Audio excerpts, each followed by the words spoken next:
What if Donald Trump invades Canada as Russia invaded Ukraine? Is there anyone or anything that can stop him? If there is, who? What?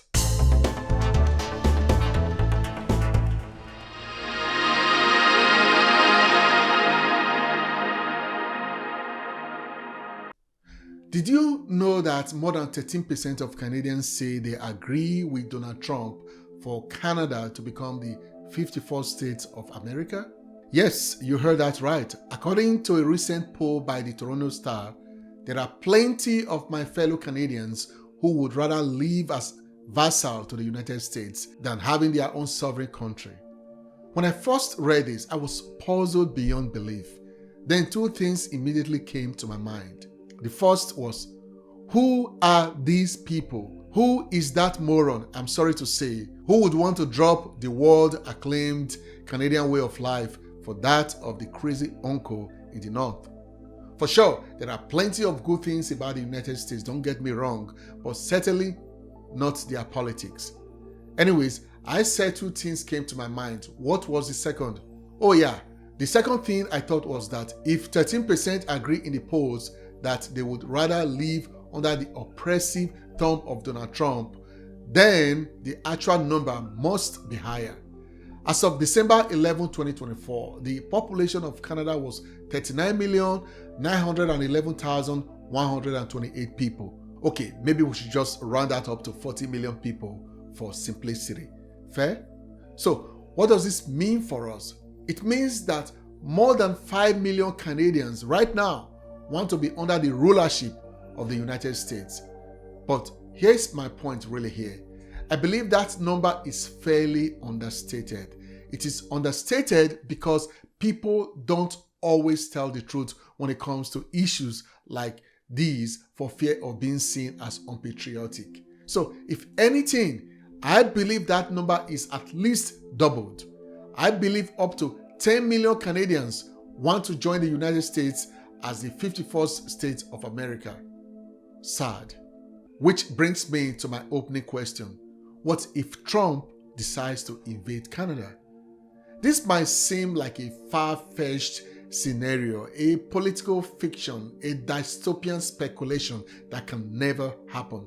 But before you dismiss it as a laughable exaggeration, consider the patterns here, the rhetoric, the underlying strategy of Donald Trump, a man who has turned the art of testing boundaries into a playbook for reshaping political realities. On more than one occasion since becoming the president-elect, Donald Trump has joked about Canada becoming the 54th state of the United States of America. He has referred to Justin Trudeau, the Prime Minister of Canada, as the Governor of Canada. Recently, after meeting with Prime Minister Justin Trudeau to discuss the issue of tariffs, Trump posted this on Truth Social. Quote, "It was a pleasure to have dinner the other night with Governor Justin Trudeau of the great state of Canada. I look forward to seeing the governor again soon so that we may continue our in-depth talks on tariffs and trade, the results of which will be truly spectacular for all." End of quote.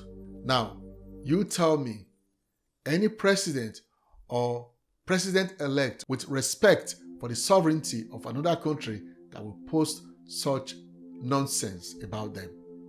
In case I have to spell it out for you, Donald Trump is framing Canada not as a sovereign partner, but as a subordinate entity. The interesting thing and furious thing is that Canadians do not know how to react to Trump's subtle but real threat. For some, these remarks are easily dismissed as Trump being Trump, a harmless bluster from a man who thrives on provocation. But I'm here to tell you this, it is not a joke, not in the way that you think. If anything, Trump is testing the waters, gauging reactions, and softening public perceptions about an idea as outrageous as invading Canada.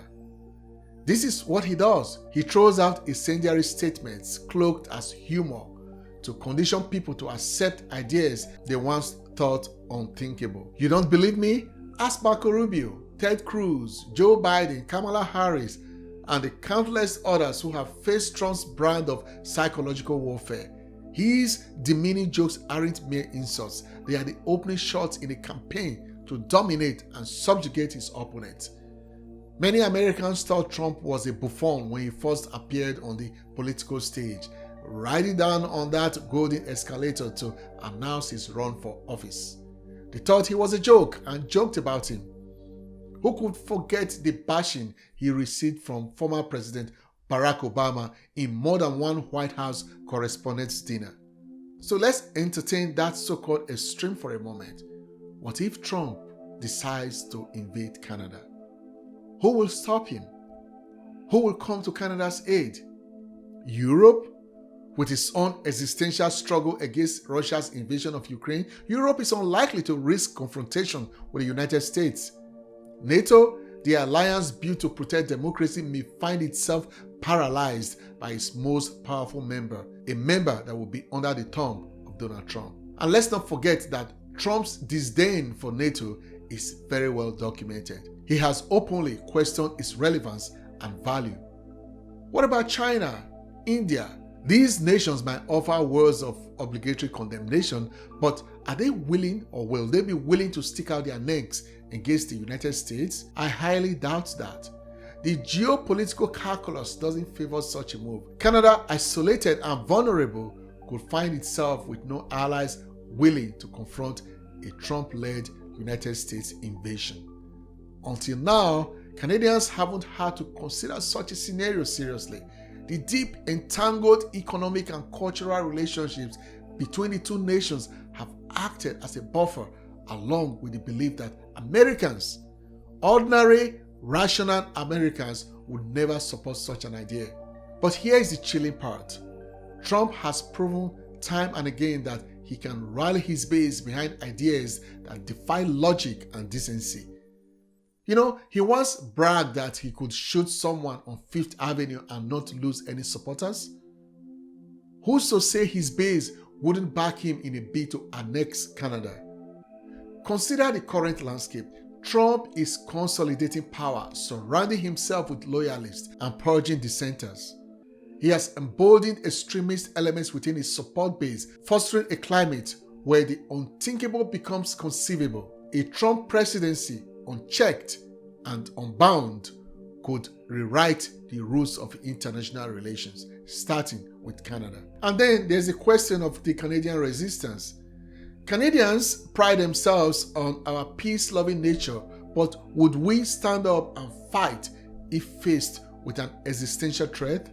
Seriously, what could we do in the face of such a provocation? Canada could potentially mobilize its military and civilians alike in resistance through grassroots efforts, arming and training local populations for guerrilla-style defense. Just imagine that. Imagine Canadians engaged in a guerrilla warfare to protect their own country, all because of one man's ambition. That is a thought I never imagined until Trump won an unimaginable second term in office.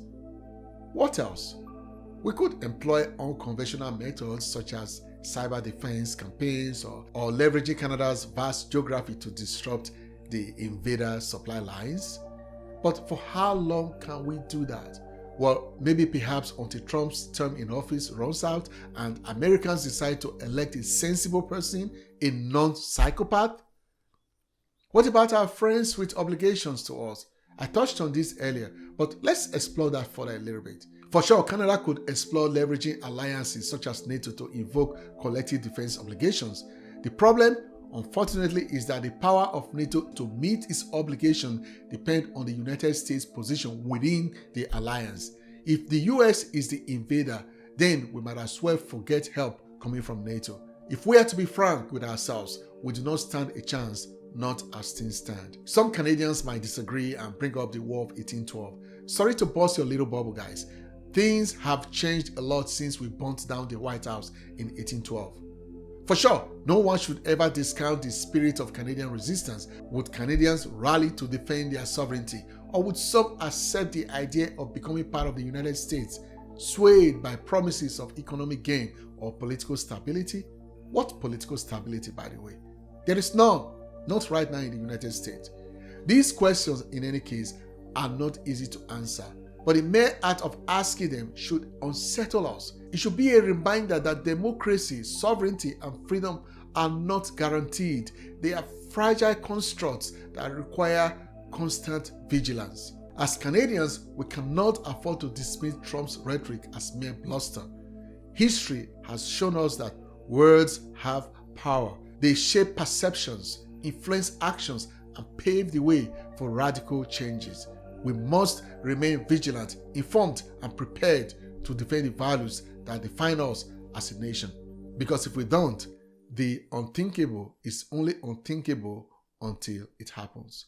As far as I'm concerned, this is an existential threat that must be confronted with the power of the Canadian unity. We must keep reminding Canadians of the values and freedoms that define our nation and why they are worth defending against any threat, no matter our political leanings or how improbable the threat may seem. That's where I'm going to stop this video today. Thank you for watching. Please subscribe to Minority Media, like and share this video. Bye for now.